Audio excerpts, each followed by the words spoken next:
자, 이제 여러분 일반전표 입력을 같이 해보도록 하겠습니다. 일반전표 입력 문제 2번 같이 들어가도 되겠습니까? 자, 문제 2번 문제 2번의 1번을 보시면 증빙에 의해서 전표 입력하는 것입니다. 자, 회사 영업팀이 지방 출장 중 출장 다니면서 차비라든지 식사, 숙식, 잠자는 거 이런 거 전부가 다 여비교통비라고 어제 설명을 했습니다. 여비교통비 현금으로 지급했습니다. 그런데 회사는 이 거래가 적격 증빙 서류 미수치 가사세 대상인지 검토하라. 증빙을 법정 증빙 서류를 같이 하랬는데 그렇지 않았단 말이에요. 법정 증빙 서류 영수증 3만원 초과되면 영수증을 수취해라 그랬어요. 일반 영수증. 자, 법정 증빙 서류를 갖춰야 되는데 영수증을 받았다. 3만원 초과되는 건 그래서 여러분 가사세 대상인가 보자. 3만원 초과된 거래죠. 그래서 법정 증빙 서류를 갖춰야 되는데 갖추지 않았네요. 그래서 가산세 대상인지 검토하라. 거래 자료를 입력하라. 일단은 뭘로? 여비 교통비로 입력을 해야 되겠네. 차변의 여비 교통비 7월 12일 날 입력합니다. 차변의 여비 교통비 55,000원, 대변의 현금 55,000원. 이렇게 말입니다. 자, 날짜는 7월 12일 날 일반전표로 가면 7월 12일 날 일반전표로 차변의 여비교통비, 대변의 현금이라고 입력했어요. 그 다음에 우리는 중요한 게 여기서 다 입력했죠. 중요한 것은 뭐 하라고? 영수증 수치 명세서를 클릭.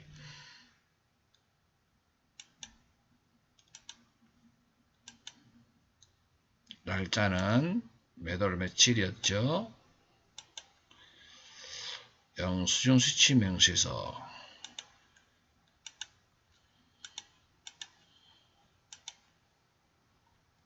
거래일자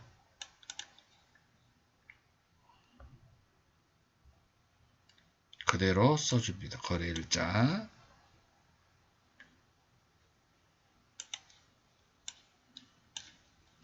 2019-0712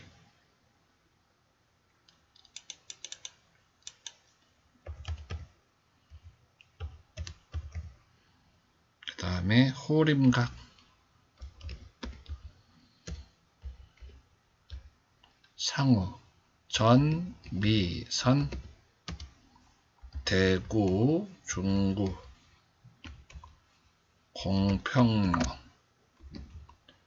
101-1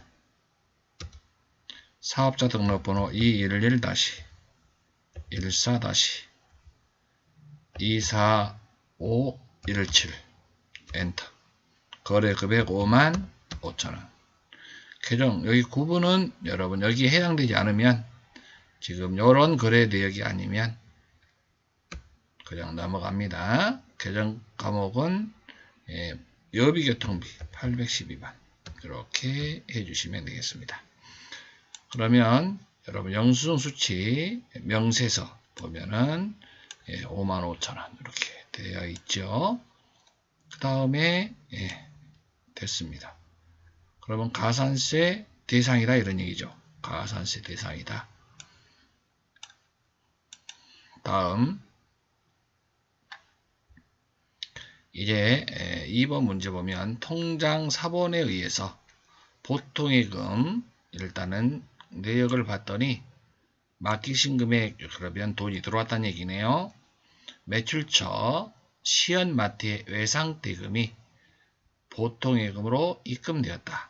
그러면 예상 매출금을 받았다 이런 얘기죠. 차변의 보통예금, 대변의 외상매출금 이런 것은 그냥 점수 주는 거죠. 일반전표 입력 7월 18일로 가서 우리가 주의할 점은 이런 거 꼼꼼하게 거래처 등록하는 거 이런 거 꼼꼼하게 입력해 주자고요. 예상매출금 여러 붕괴를 못하는 경우가 없고 이제는 거래처 이런 거 신경 쓰자고요. 시연마트 금액 550만원까지. 다음, 자, 이제 기타 일반 거래 급여 내역이 있습니다. 7월분 급여 대장이라고 나와 있습니다. 그러죠? 자, 급여 대장에 보니까 여러분 이제 월급만 있는 게 기본급만 있는 게 아니고 수당까지 있잖아요. 이렇게. 그래서 그 합계를 보셔야 합니다. 여러분 영업팀 생산직은 없죠 지금. 그러면 이걸 다 합계를 내서 급여라고 할 수 있대요. 차변의 급여 660만원. 그리고 여러분 여기에 공제계가 있어요. 공제계. 두 번째 가운데 칸에 공제계예요. 이게 공제계는 요걸 예수금이라 하고 차인 지급액 요거 하나만 보더라도 요것만 실제로 우리 회사에서 돈이 나간 거예요. 어디에서? 보통예금 계좌, 기업은행 보통예금 계좌에서 실제 지급한 건 592만 5,350원 세금 띄고요. 그러면 지금 입력을 하려면 이렇게 입력하면 되죠. 차변의 급여 그리고 실제로 돈 나간 거 입력해주고 나머지는 세금을 띄어서 보관하고 있잖아요. 지급하는 자가 세금을 띄어서 원천징수해서 보관하고 있는 걸 예수금이라고 합니다. 이건 부채잖아요. 부채인데 언제 없어진다고요? 세무서에 갖다 낼 때 그때 대변에 있던 예수금이 차변에 오고 대변에는 현금이나 뭐 보통예금이 나가겠죠. 자, 일단은 예수금으로 분기한다는 거 입력해보면 7월 25일 날 갑니다. 7월 25일 날. 7월 25일 날 차변의 급여. 어려운 거 아니니까 넘어가도 돼요. 근데 여기 보통예금도 기업은행, 여러분 보통은행, 기업은행 보통으로 걸어주셔야 합니다. 예수금. 자, 예수금. 자, 은행명을, 여러 실무에서는 은행명을 상당히 중요시 하니까 거래처명 반드시 은행명 거래처 생략하지 말도록 주의하시기 바랍니다. 다음, 여기서는 예수금으로 처리한다는 것도 좀 알아두시고, 다음, 보통예금 이체 확인증. 이게 뭔데 돈이 나갔냐? 자, 이체했다. 20만원을. 뭔 돈이냐? 봤더니, 계약금이 보통예금 통장으로 입금됐다. 그럼 차변에 뭐예요? 보통예금이라고 하면 되죠. 대변에 계약금을 받았다. 먼저. 그러면 선수금. 그러면 여러분 여기도 은행명, 선수금은 거래처가 현주 유통. 내가 지금 강조하는 건 여러분 있잖아요. 이 거래처 코드 번호. 이거 꼭 입력을 하셔라. 생략하면 감점 대상이 되니까. 다음 날짜를 8월 3일로 변경해 볼게요. 8월 3일로 들어오시면 차변의 보통예금, 대변의 선수금이라고 하시면 되겠습니다. 이렇게 하셔야 됩니다. 다음은 자, 대손의 발생. 여러분 대손의 발생은 여러분 이것은요 보통예금으로 지금 들어왔다는 얘기죠.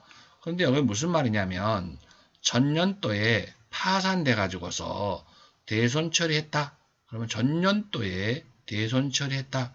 예상 매출금을 전년도에 못 받겠다고 대손 처리해 버렸어요. 장부에서 떨어버렸어요. 그런데 오늘 돈을 받았어요.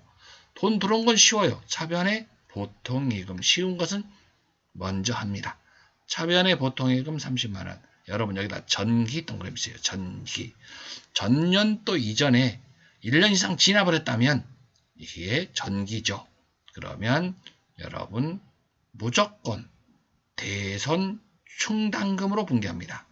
자, 단기 손익하고 관련이 없다. 전년도에 이전에 대손 처리했던 것을 대손 처리했다, 뭐 회수했다. 그러면 무조건 대손 충당금. 근데 이 대손 충당금도 외상 매출금에 대한 대손 충당금.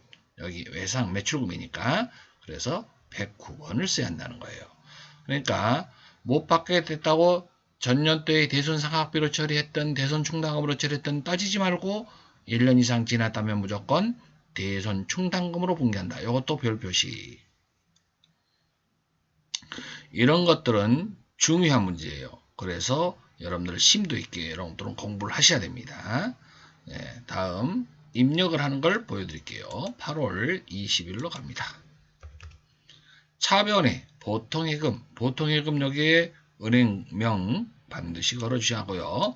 대선 충당금으로 분기할 때 109번 예상매출금에서 차감해야 하기 때문에 그렇습니다. 다음 증빙에 의한 전표 입력 보니까 수입인지 법인 등기부 등본 등의 발급 수수료를 현금으로 지급하고 받은 영수증이다.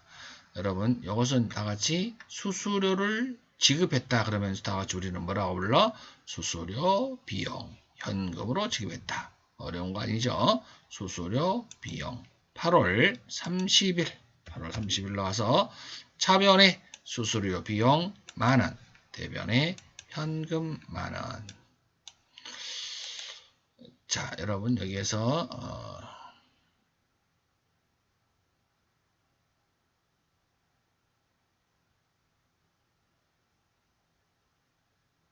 발급 수수료를 지급했다. 수수료를 지급한 거 맞네요. 다음 이제 일반 전표가 끝났어요, 여러분. 일반 전표가 끝났고 이제 부가가치세 문제는 여기까지 한번 입력을 해본 다음에 우리가 같이 풀어보도록 하겠습니다. 여기까지 여러분 잠시 정리를 좀 하고 넘어갑니다.